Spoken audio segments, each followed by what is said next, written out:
Hi, I'm Megan King from PawsCo. Thanks for watching. Today we're going to talk about leash training, in particular for dogs who really like to pull on the leash and in fact walk you rather than the other way around. Now, it's really important to know that leash walking is not something that's natural for a dog. They're not born knowing how to do this. In fact, it's the opposite, where their instinct is to want to explore their surroundings freely. So just keep that in mind, be patient, and know that they're learning something new, so it may take some time, but once you stick with them, the results will come. Now, before you actually get into the leash training, there's a couple of things that you want to do to prepare beforehand. Number one is set your goals. You want to know exactly what you're going to be working towards to make things a lot easier on you as well as, of course, your dog. There's nothing set in stone that says your dog needs to be constantly at your side and not able to sniff around and wander around a little bit. It's up to you to create the rules and boundaries and just know what's acceptable and what's not for you and your dog. Number two is you want to really know what tools you should be using when walking your dog. Especially for dogs who pull, it's not too safe to just use a regular collar and a leash. When dogs pull, the collar, of course, will press against their neck, which can physically damage them, as well as it's quite easy for a collar to slip over their head. So in that regard, it's just not the safest option. There's also some other things you want to stay away from, which I had addressed in the previous video, which are the choke, prong, and shock collars, which can be physically and of course psychologically damaging to your dog, and as well as, do some damage to the relationship with you and your dog. Now, with those aside, there's certain things that you would like to use when doing leash training. I would highly recommend a harness and a leash. There's quite an array of different harnesses that are available, so it's quite a task really knowing which one's the best. My favorite would definitely have to be the Freedom harness, which clips both in the front and the back, giving you the most control over your dog. There's also the Easy Walk harness, which just clips in the front, which is a really great harness as well because it kind of manages that pulling while turning the dog towards you, so making training a little bit easier that way. There's also the regular harnesses, which clip just directly onto the back, which may not necessarily do as great of a job managing the pulling because it's a lot safer because it's around their chest rather than their neck, but it still allows them to pull straight ahead. There's also the gentle leader, which to some people looks like a muzzle. Of course, it's not the most comfortable for a dog, so there needs to be a little bit of training involved to get them used to the gentle leader, but it can be a great short-term tool to help manage the pulling again and accompany training. Now, what we're going to do is get into the actual leash training. The foundation for leash training, but also for probably almost every training, is you want a dog who pays attention or focuses on you. So how that would look is the default check-in. This is a bit different from the watch me command, which is used fairly regularly because it's by default. It's allowing your dog to make that choice and that decision on their own and rewarding them for that. So they're not doing it because you've asked them. They're doing it because it's their decision, and we all know that dogs like to make their own decisions. Good boy. So I'm just going to demonstrate how the default check-in would look with Jax. Yes. Yes. Yes. Yes. Okay, so you may have noticed a couple of things. Number one is every time he looked at me, I said yes and gave him the treat. The reason for that is you don't want your dog to work directly for the treat.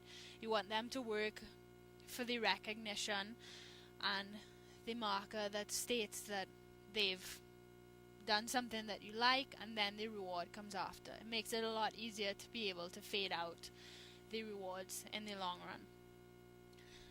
Now, I chose to use yes, but a lot of people use a clicker or may use a sound or a different word. You can choose to use something else. Yes is something that's pretty easy, it's simple, the dogs catch on to it quickly. So another option is obviously the clicker, which you would have to teach the dog exactly what the click means. Now, that is the default check-in. He didn't really need to be in a specific position. He chose to lay down, but it's not required. The main thing you're rewarding is that checking in. They can be they can be sitting, they can be laying, they can be doing whatever they want to do once they are checking in with you. Now, you may notice we're outside, but what you'd want to do if you're starting off with leash training is to actually practice in your home environment where there's little distractions. You want to practice in different rooms of your home, and then in your backyard, and then build up the distractions that way. Remember that dogs don't generalize, so just because they've learned something in one specific place doesn't necessarily mean that it's transferred to them, that they should be doing it everywhere and not just in that one specific place. So now I'm going to demonstrate how the default check-in would look when you're on a walk. Well, not necessarily on a walk, but walking. Okay. Yes. Yes. Yes. Yes. Yes. Yes. So, similarly to the first default check-in demonstration we did, you want to keep things short. You don't want to overextend, try to push them too much to a point where they lose interest. It's not really too much fun anymore. You want to always end things on a positive note so that that's what they remember and it's less frustrating for you too. So if things are going well, stop there and then come back later on to do another session. Now, another thing you want to do when leash training is use movement and sound.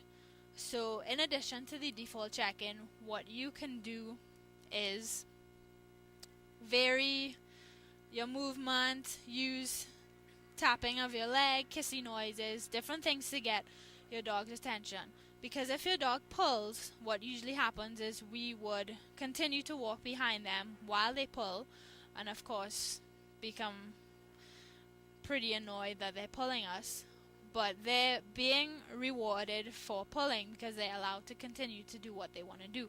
So when your dog actually pulls, you want to stop, plant your feet, not allow them to walk any further, and then when they focus on you again and stop pulling, that's when they're rewarded with some tasty treats or toys, whatever they like. But also a big reward would be that they're allowed to continue walking. So I'm going to demonstrate how that would look with Jack's hair. Okay. Come on. Come on. Yes. Come on. Yes. Good boy. So doing that, it's fun for your dog, but it's also keeping them pretty close to you, keeping them excited and making you a lot more fun than everything else that's going on around. So those are just a few techniques that should be able to help you when trying to train your dog to be a little more well-mannered on a leash. Now, something I'd like to say before we end here is that Jax, who's helped me out with this video, is actually available for adoption at PawsCo. You can learn more about him at pawscoadoptions.org.